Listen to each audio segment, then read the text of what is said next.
this is most important.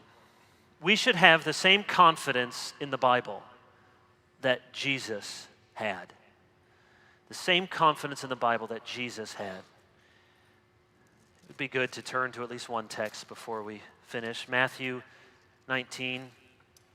I'm reading from verse 3. And the Pharisees came up to him and tested him by asking, "Is it lawful to divorce one's wife for any cause?" He answered, "Have you not read that he who created them from the beginning made them male and female, and said, therefore a man shall leave his father and his mother and hold fast to his wife, and the two shall become one flesh. So they are no longer two, but one flesh. What therefore God has joined together, let not man separate." And he goes on to quote from Genesis. "Why then did Moses command one to give a certificate of divorce?" they ask, "and to send her away."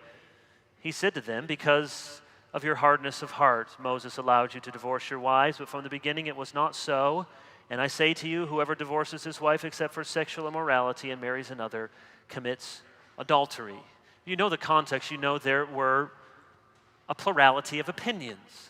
There was a school of Hillel, and there was a school of Shammai, and there are different opinions among the Jews about what was lawful for a divorce. Jesus was being asked to adjudicate an issue of different scriptural interpretation. And what did Jesus say? Well, we have our interpretations. No, he dared to say, not only as the Son of God, but as a good Jew, he dared to say what a faithful, a correct, a right interpretation would be. And do you notice this language here in verse 4? Have you not read that he who created them from the beginning made them male and female? And then verse 5, and said. Who said? Well, you got to go up to verse 4. It's a continuation with the Creator. The Creator made them male and female, and the Creator said. Now, why is that significant? Because he goes to quote from Genesis, and you could go back to Genesis 2, and you find that there's no direct speech in Genesis 2 that a voice from heaven declared these things to Adam and Eve, but it's simply the narration. It's the text of Scripture. Jesus can say, when he quotes from the text of Genesis, that this is what the Creator has said. This is what God has said. Whether or not it's a direct quotation from God, everything in this book is a word that God has spoken.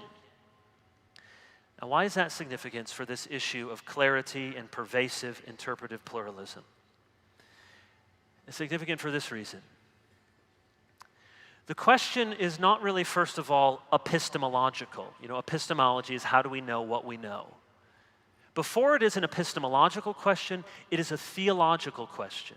That is to say, what do we believe about God? What sort of God is he? Many of you know of this poem, and perhaps I think Don Carson has used an illustration with this poem, and I've mentioned it before, but that little doggerel poem called The Six Blind Men of Hindustan. And it's this poem that talks about the six blind men and the elephant, and one of them touches the side, and it says it's a wall, and another one touches the ear and says it's a fan, another one grabs his trunk and says it's a rope. And the point of this little poem is this is what we're all like with religion. We're just blind men. We're just groping around, and we think we know what we have, but really we just touch and feel a part of the elephant, and we all have our different interpretations, and we don't really understand the truth. Blind men. Elephant. Wall, it's a rope, it's a fan. Of course, there's two fundamental problems with that little analogy. One, the whole story is told from the position of omniscience, someone who does clearly know what's going on and what the animal is. But here's the question the problem I want to draw your attention to. Okay, that may sound all very well and good, and that may sound very humble, and who am I? I'm just blind. But what if the elephant speaks? What if the elephant says, I know you're blind, I'm an elephant. You said, man, I don't know. I think you're like a paradox. Seriously, I'm an elephant. But to me, I feel like you're a flamingo. I'm an elephant. Okay, at that point, are you humble or are you hard of hearing? We have this idea, this is G.K. Chesterton, he said, we have put humility in the wrong place. Humility was meant to be placed over the organ of ambition, not over the organ of knowledge. And then he says, we are in danger of making a race of men who are too meager to believe in the multiplication tables. What if God has spoken? That's why this issue of clarity and perspicuity is fundamentally a theological question. Do we have a God who wants to be understood, who is God enough to communicate in a way so that humans can know him, love him, worship him, and be saved by him? That was the issue in the Reformation. That's why William Tyndale worked on his translation. That's why he said before he died that the Lord might open the king's eyes. That's why he said to the man who scoffed at him in his work that if God would give him strength to complete this translation, he would make the plowboy in the field to know more of God than this man of the religious elite did.